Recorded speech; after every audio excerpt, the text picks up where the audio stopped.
ચાલો સ્ટાર્ટ. આગળ જઈએ આપણે. દાખલો 3, એક્ઝામ્પલ નંબર 3. પી પૂર્ણાંક હોય તો પી અપોન ક્યુ સ્વરૂપે દર્શાવો. પી અપોન ક્યુ સ્વરૂપે દર્શાવો. ધ્યાન રાખજો બરાબર. ફર્સ્ટ એક્ઝામ્પલ 0.6 બાર અને 12 કહેવા યાદ રાખજો. એક વસ્તુ યાદ રાખજો, એક અંક ઉપર 12 હોય તો 10, 2 અંક અહીંયા આપેલા હોય તો 100, 3 અંક આપ્યા હોય તો 1000 લેવાના. તો એક જ અંક છે માટે કેટલા લેવાના? 10 લેવાના. કેવી રીતે લેવાના એ સમજાવો. તો અહીંયા રિપીટ થાય છે માત્ર એક જ અંક 6 નો, તો x બરાબર 0.6. આ 6 રિપીટ એક જ વખત થાય છે તો એકવાર રિપીટ. મેં હમણાં જ કહ્યું કે એક અંક હોય અને 12, આ 12ની નિશાની કહેવાય 6 બાર. એક જ અંક હોય અને 12 હોય તો કેટલા લેવાના? 10. પણ 10 કયા સ્વરૂપમાં લેવાના? x સ્વરૂપમાં, 10x. અને આ જ રકમ નીચે મૂકી દો 066. હવે એક શૂન્ય છે તો જમણી બાજુએ આમાં જોવાનું, ખસવાનું. દશાંશ ચિહ્ન અહીંયા છે, એક શૂન્ય છે તો એક અંક ખસો, તો દશાંશ ચિહ્ન અહીંયા છે, એક અંક પછી એટલે અહીંયા આવશે. પરંતુ અહીંયા મૂકવાનું નહીં, જોવાનું અહીંયા, મૂકવાનું અહીંયા નીચે. ફરી વાર, અહીં એક જ શૂન્ય છે તો જમણી બાજુએ એક જ અંક ખસવાનો રહેશે. તો દશાંશ ચિહ્ન જ્યાં હોય ત્યાંથી એક અંક આગળ લઈ લો. તો અહીંયા દશાંશ ચિહ્ન છે તો 6 ની આગળ એટલે અહીંયા થશે 2 6 ની વચ્ચે. જુઓ અહીંયા દશાંશ ચિહ્ન અહીંયા કાપવાનું. 10x માંથી હવે x ને શું કરવાનું? બાદબાકી. નીચેનામાંથી ઉપરનું પદ શું કરવાનું? બાદ. તો 10x માંથી x કાઢતા 9x. એ જ રીતે 6.6 માંથી અહીંયા રફ વર્ક કરો. 0.6 આપણે માઇનસ કરો. નીચેનામાંથી ઉપરનું બાદ. 6 6 વધ્યા? યસ. x બરાબર 6, 9 ક્યાં જશે? ભાગાકારમાં. છેદ ઉડાડતા 2 તેરી 6, 3 તેરી 9, 3 3 ગયા બરાબર 2/3. અહીંયા દાખલો તમારો ફિનિશ. ચાલો નેક્સ્ટ. સેકન્ડ એક્ઝામ્પલ 0.47 બાર. તો અહીંયા જુઓ, એક અંકનો જ પુનરાવર્તન થાય છે. એક અંકનું પુનરાવર્તન થતું હોય તો 10 લેવાના. 2 અંક હોય અહીંયા 12 ની નીચે તો 100, 3 અંક 12 ની નીચે હોય તો 1000 લેવાના. તો અહીંયા 7 રિપીટ થાય છે, એક જ અંક રિપીટ થાય છે માટે 10. તો x બરાબર 0.47. જેનું રિપીટ થતું એ જ રિપીટ કરો. 7 રિપીટ થયા તો 7 10. હવે અહીંયા હમણાં કહ્યું એમ કે ભાઈ એક જ અંક રિપીટ થાય છે એટલે 10 લેવાના માટે 10x. અને આ જ રકમ નીચે મૂકી દેતા. હવે જુઓ, એક શૂન્ય છે એટલે જમણી બાજુએ આમાં જોવાનું, ખસવાનું. એક શૂન્ય છે એટલે એક જ પછી પોઈન્ટ કાપો. દશાંશ ચિહ્ન અહીંયા છે તો એક અંક ટપી મારો એટલે 4 અને 7 ની વચ્ચે આવે ને એક્ઝેક્ટ. અહીંયા આ એક અંક છે, એક અંકની વચ્ચે એટલે 4 અને 7 ની વચ્ચે અહીંયા આવશે. પણ અહીંયા નહીં મૂકતા, નીચે મૂકવાનું. અહીંયા નીચેનામાંથી ઉપરનું પદ શું કરશો? બાદ. 10 માંથી 1 કાઢો, 9x. આ જ રીતે 4.77 એમાંથી 0.47 બાદ. 4.3 મળ્યા. કેટલા મળ્યા આપણને? શૂન્યની કિંમત ન હોય તો દશાંશ ચિહ્ન પછી એવું કરતા 4.3 બાદ બાકી થશે. આમાંથી આ બાદ. x બરાબર 43. આગળ એકમ અને દશક, તો 10 કરો. આ 9 ગુણાકારમાં છે, ક્યાં જશે? ભાગાકારમાં. 9 here. ફરી વાર 9x બરાબર 4.3 બાદ બાકી જે મળે અહીંયા મૂકો. તો x બરાબર 43. આ એકમ અને દશક, તો 10 નીચે આવશે. 9 ગુણાકારમાં છે, 9 ક્યાં આવશે? ભાગાકારમાં. માટે x બરાબર 43 છેદમાં 10 9 90. આ તમારો ફાઇનલ આન્સર. પછીના એક્ઝામ્પલ જોઈએ. થર્ડ એક્ઝામ્પલ જોઈએ તો આપણે કે 3 અંક રિપીટ થાય છે. અહીંયા 001 બાર છે, 3 અંક રિપીટ થાય છે માટે કેટલા લેવાના? 1000 લેવા. કેટલા લેવા એ પહેલા ફાઇનલ કરો, પછી દાખલો કરો. x બરાબર 0.001 રિપીટેશન થાય છે 001 નું, તો 001 રિપીટ 10 10. તો અહીંયા જોજો 3 અંક રિપીટ થાય છે માટે 1000 લેવાના. તો 1000 એકલા નહીં પણ એને ચલ x સ્વરૂપમાં લેવાના. 1000x બરાબર. આની આ જ રકમ નીચે મૂકી દેતા ઉપરની. હવે આમાં જોવાનું અને આમાં પોઈન્ટ કાપવાનો. 3 શૂન્ય છે તો જમણી બાજુ 3 અંક ખસો.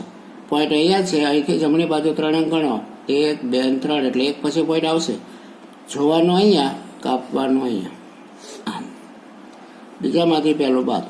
1000માંથી 1 રૂપિયો બાદ કરો તો 999 રૂપિયા વધે એક્સ. આ જ રીતે આમાંથી માઇનસ કરો 1.001, એમાંથી બાદ થશે 0.001. એક જ વધ્યો. કેટલો વધ્યો? શૂન્ય ન ગણાય. 1.000 એટલે એક જ, 1. એક્સ બરાબર 1 છેદમાં ભાગાકારમાં જશે 999. અહીંયા તમારો દાખલો ફિનિશ ઓવર. ચાલો સ્ટાર્ટ.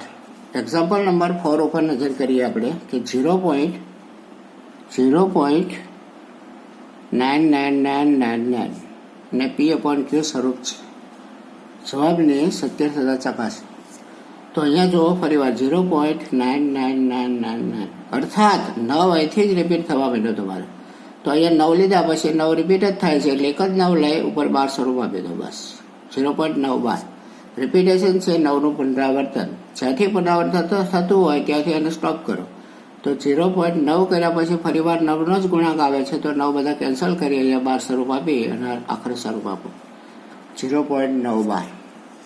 હવે જોઈએ અહીંયા એક્સ બરાબર, અહીંથી દાખલો સ્ટાર્ટ તમારો. એક્સ બરાબર 0.9 રિપીટ થાય છે માટે 999 જેટલી વાર મૂકવું એટલી વાર મૂકી શકો, પણ એકાદ 2 વાર મૂકી દેવાના. 9 રિપીટ થાય છે 999. અહીંયા જો મેં આગળ કહ્યું તે મુજબ એક જ અંક ઉપર 12 છે તો કેટલા લેવાના? આપણે 10 લેવાના. કેટલા લેવાના છે? 10. 2 અંક હોત તો 100, 3 અંક ઉપર 12 હોત તો 1000. તો ફરીથી એક જ અંક ઉપર 12ની નિશાની છે માટે 10 લેવાના. તો 10x બરાબર આની આ જ રકમ નીચે ઉતારો. 1 શૂન્ય છે તો જમણી બાજુએ ખસવાનું, એક અંક ખસીને પોઈન્ટ મૂકી દો. પોઈન્ટ અહીંયા છે તમારો. તો શૂન્ય છે તો જમણી બાજુ એક અંક ખસો એટલે કે આ 9 પછી અહીંયા પોઈન્ટ આવશે 2 9ની વચ્ચે. જોવો અહીંયા, કાપવાનું અહીંયા 9.99. નીચેનામાંથી ઉપરનું પદ શું કરશું આપણે? બાદ. 10xમાંથી x કાઢો 9x. અહીંયા બાદ બાકી શીખવાડું 9.99 0.99 બસ. પછી ત્રીજો નવડો લેવાની જરૂર નથી, ઉપર અંક નથી. આમાંથી આને બાદ 0.9. તો 9 પૂર્ણાંક મળ્યા આપણને એ 9 અહીંયા મૂકતા. એક્સ બરાબર 9 ભાગાકાર થશે ગુણાકારના 9 9 ગયા. 1 ઇઝ આન્સર. અહીંયા તમારો દાખલો ફિનિશ. આગળ જઈએ હવે આપણે દાખલો નંબર 5 ઉપર નજર કરીએ કે 1/17 પુનરાવર્તિત અંકોની સંખ્યા વધુમાં વધુ કેટલી હશે? જો આ ફાઇનલ કરતા પહેલા જ આપણે ફાઇનલ કરવું જોઈએ કે ભાઈ ભાગાકાર ક્યાં સુધી લઈ જવાનું, ક્યાં અટકવું. કે 1/17 એટલે પુનરાવર્તિત અંકની સંખ્યા વધુમાં વધુ કેટલી હશે? તો 17 તો 17/17 તો 1 થઈ જાય. તો 17 થી 1 પૂર્ણાંક ઓછો કરો એટલે 16. કેટલો થશે વધુમાં વધુ? 16 વખત. આટલું યાદ રાખજો. જેને વડે ભાગાકાર કરો ને જેનાથી 1 અંક ઓછો લેવાનો. 17 છે એટલે 16 વખત શક્ય બનશે એટલે 16 શૂન્ય ચડાવી દો પહેલા જ. 1 2 3 4 5 6 7 8 9 10 11 12 13 14 15 ને હોળ 16 શૂન્ય પ્રથમ મૂકી જ દેતા. ફરીવાર 1/17 તો પુનરાવર્તિત અંકની સંખ્યા વધુમાં વધુ કેટલી થશે? તો વધુમાં વધુ કે તો 17 ગણો તો 17/17 1 થઈ જાય તો 1 ઓછું લેવાનું. અહીંયા છેદ હોય એનાથી 1 ઓછો લઈ લેવાનો ગુણાંક. 17 છે તો કેટલું લેવાનું? 16. 16 હોય તો 15, 15 હોય તો 14, 14 હોય તો 13, 13 હોય તો 12 એ રીતે. તો એ 17 છે તો એને 1 ઓછું 16 તો 16 શૂન્ય ચડાવતા 1/17 કરો. ભાગાકાર લેતા જવાનો આપણે આ રીતે. જ્યાં ભાગ ન ચાલતો હોય ત્યાં ભાગમાં શૂન્ય મૂકવાનું. એકદમ નોર્મલ છે આખો ભાગાકાર કમ્પ્લીટ. તો ભાગફળ આપણને એટલું પ્રાપ્ત થયું. બરોબર, આ થયો તમારો આન્સર. પણ ભાગાકાર 1/17 તો 1નો ભાગાકાર 17નો ભાગાકાર 1 વડે ન થઈ શકે તો 0 2 લેવા પડે. 100 લેતા 17નું ટેબલ બોલો. 100 થી 9 વડે 17 5 85. 100 માંથી 85 કાઢ્યા 15 વધ્યા. 0 ઉતારતા 17 8 136. 150 માંથી 136 નીકળતા 14 વધ્યા. વળી 0 ઉતારતા 17નું ટેબલ બોલો. 140 થી 9 વટે 17 8 136. 140 માંથી 136 કાઢતા 40 વધ્યા. વળી પાછું 0 ઉતાર્યું. 17નું ટેબલ બોલો. 34 થી 9 વટે. 17 દુ 34. 40 માંથી 34 કાઢો, 6 વધ્યા. વળી પાછું શૂન્ય ઉતારો, 60 થયા. 17 તેરી 51. 60 માંથી 51 કાઢો, 9 વધ્યા. વળી પાછું શૂન્ય ઉતારતા 90 થયા. 17 પંચા 85. 80 માંથી 85 કાઢો, 5 વધ્યા. વળી પાછું શૂન્ય ઉતારો. 17નું ટેબલ બોલો. 50 થી 9 વટે. 17 દુ 34. 50 માંથી 34 કાઢો, 16 વધ્યા. વળી પાછું શૂન્ય ઉતારતા. 17નું ટેબલ બોલો. 160 થી 9 વટે. 17 9 153. 160 માંથી 153 કાઢો, 7 વધ્યા. વળી પાછું શૂન્ય ઉતારો. બસ આવી રીતે આ 16 શૂન્ય નીચે ઉતારતા જવાનું અને ભાગાકાર પૂર્ણ કરવાનો અને દાખલો સંપન્ન કરવાનો. ચાલો નેક્સ્ટ એક્ઝામ્પલ નંબર 6 ઉપર જોઈએ તો આપણે કે પી અને ક્યુને 1 સિવાયનો કોઈ સામાન્ય અવયવ ન હોય તથા તેની દશાંશ અભિવ્યક્તિ શાંત હોય છે તેવા પી અપોન ક્યુ સ્વરૂપનું સમય સંખ્યાનું ઉદાહરણ આપો. તો જો પી અને ક્યુમાં ક્યુ છેદ ઉપર નજર કરવાનો, અહીંથી આન્સર તમારો સ્ટાર્ટ. કે પી અપોન ક્યુમાં છેદ ઉપર નજર કરો. ક્યુ 2નો m ઘાત ગુણ્યા 5નો n ઘાત. આ સૂત્ર યાદ રાખજો, આ 10માં આવશે તમારે. કે છેદનો 2નો m ઘાત ગુણ્યા 5નો n ઘાત સ્વરૂપે હોય ત્યારે શાંત દશાંશ સ્વરૂપ ગણાય છે. આ શાંત દશાંશ સ્વરૂપની વ્યાખ્યા છે, યાદ રાખજો. જ્યારે પી અપોન ક્યુમાં એટલે કે છેદ 2નો m ઘાત ગુણ્યા 5નો n ઘાત સ્વરૂપ હોય ત્યારે શાંત દશાંશ સ્વરૂપ ગણાય. એ માટે થોડા ઉદાહરણ આપું તમને. કે 1/2, 1/5, 1/10, 1/25, 1/20. તો આ ઉદાહરણમાં જો 1/2 તો આવી ગયો 2નો m ઘાત પરફેક્ટ. 1/5 તો આમાં 5 આવી ગયા દેખો છે. 1/10 તો આમાં નથી આવતા, 2 કે 5 પણ એના અવયવ પાડો. 5 દો 10, આ બંને મળી ગયા. જો 5 અને 2 બંને મળે છે. એવી રીતે 1/25 તો એના પણ અવયવ પાડી જોવાના. પાયો 25 તો 5 મળી ગયા આપણને સૂત્રના. યસ. 1/20 તો આના અવયવ પાડો 20ના. 5 દો 10, 10 દો 20. હવે જોઈ લો 5 અને 2 અને 2 તો રિપીટ ગયા. 5 અને 2 તો આમાં છે 2, 5 અને 2. તો આ સમીકરણ સ્વરૂપ જો પ્રૂફ થતું હોય તો પી અપોન ક્યુ એ શાંત દશાંશ સ્વરૂપ છે એમ કહી શકાય, અન્યથા નથી. 7મું એક ઉદાહરણ જોઈએ આપણે કે દશાંશ અભિવ્યક્તિને અનંત અવરોધ હોય તેવા 3 ઉદાહરણ આપો.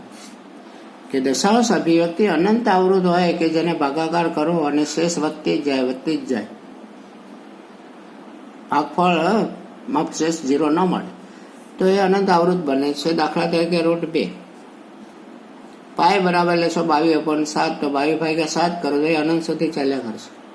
√5 અસમય છે, √2 અસમય છે, આ પણ અસમય છે. અસમય સંખ્યાઓ અનંત અવરોધ ધરાવે છે.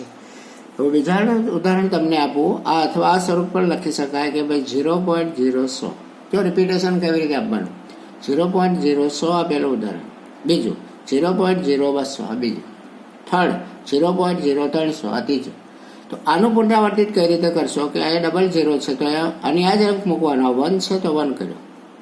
અહીંયા 2 શૂન્ય છે તો કેટલી કરવાની? 3. વળી પાછો 1. 3 શૂન્ય છે તો કેટલી કરશો? 4. વળી પાછો 1. આમ અનંત સુધી ચાલ્યા કરશે. એ રીતે 0.0200 લઈએ આપણે તો અહીંયા 0.200 લીધા તો હવે કેટલા લેવાના? 200 લીધા પછી 2000. 1 0 વધી જશે. 2000 લીધા તો પછી કેટલા આવશે? 20000. અર્થાત 3 શૂન્ય છે તો કેટલી હટશે? 4.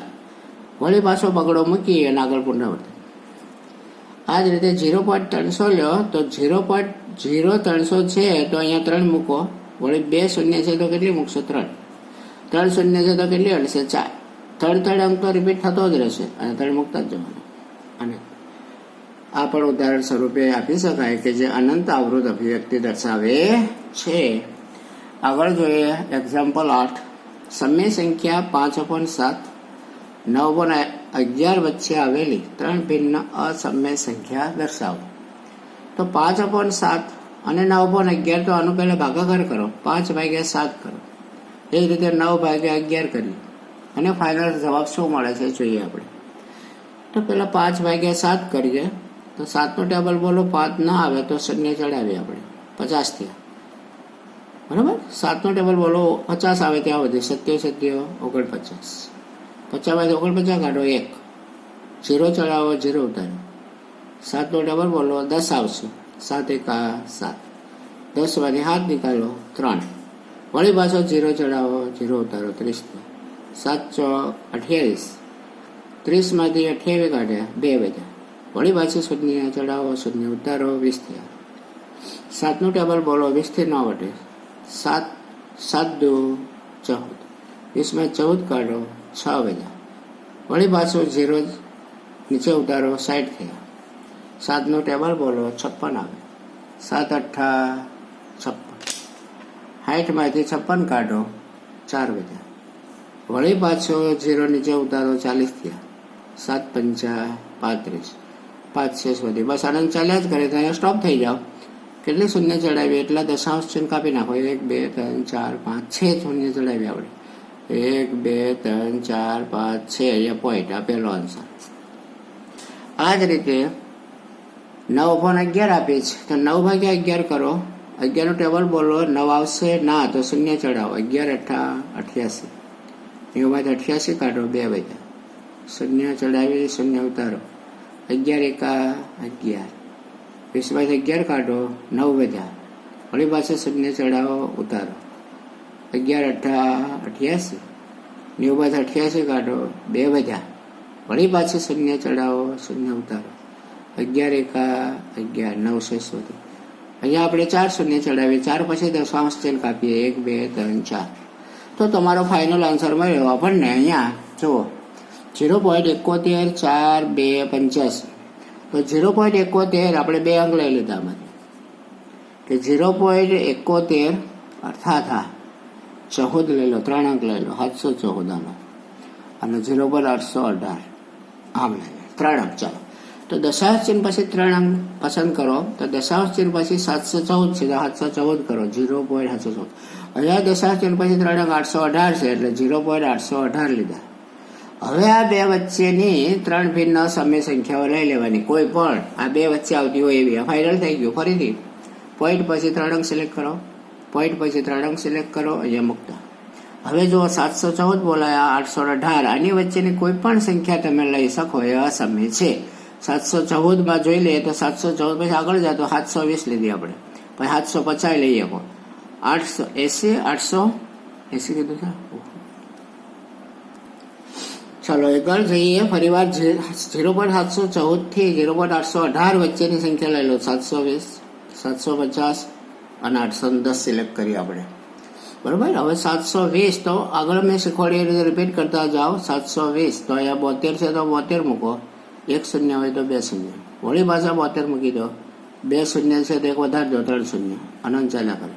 750 મૂકો, વળી પાછા 750 મૂકીને 1 શૂન્ય છે તો કેટલી થઈ જાય 2, અહીંયા 2 શૂન્ય છે તો અહીંયા કેટલી કરશો 3.